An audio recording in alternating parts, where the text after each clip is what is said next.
Hi hello ఈరోజు నేను మీకు ఒకసారి కొత్త రెసిపీతో వచ్చారనమాట. అది కూడా బెంగళూరు రామేశ్వరం కెఫేలో టేస్ట్ చేసాము, బాగా నచ్చిందని మీకోసం వీడియో తయారు చేస్తున్నాను. అదేంటంటే లెమన్ ఇడ్లీ అండి. దానికోసం ఒక కడాయి తీసుకొని దానిలో గీ వేసాను. గీ ఇడ్లీకి మంచి టేస్ట్ వస్తుంది కాబట్టి గీ కొంచెం మెల్ట్ అయిపోయిన తర్వాత దానిలో పోపు సమ్మలు అనమాట, శనగపప్పు, మినపప్పు, ఆవాలు, జీలకర్ర. ఇప్పుడు మనకు పోపు వేగిపోయిన కరివేపాకు వేస్తాను. దీనిలో ఆనియన్స్, పచ్చిమిర్చి, గ్యాస్ పర్ టేస్ట్ సాల్ట్ ఉండదు. ఆనియన్స్ కూడా వేగితే దీనిలో చిన్న చిన్న బటన్ ఇడ్లీలు అనమాట, సాంబార్ ఇడ్లీలు, అవి కూడా వేసేసుకొని ఒకసారి ఇలా టాస్ చేసేసుకోవడమే.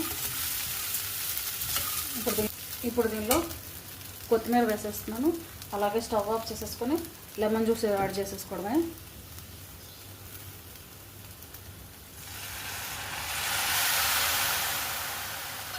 ఇడ్లీ రెడీ అయిపోయిందండి. టేస్ట్ అయితే అద్భుతంగా ఉంటుంది, మీరు కూడా ట్రై చేయండి. Thanks for watching the video.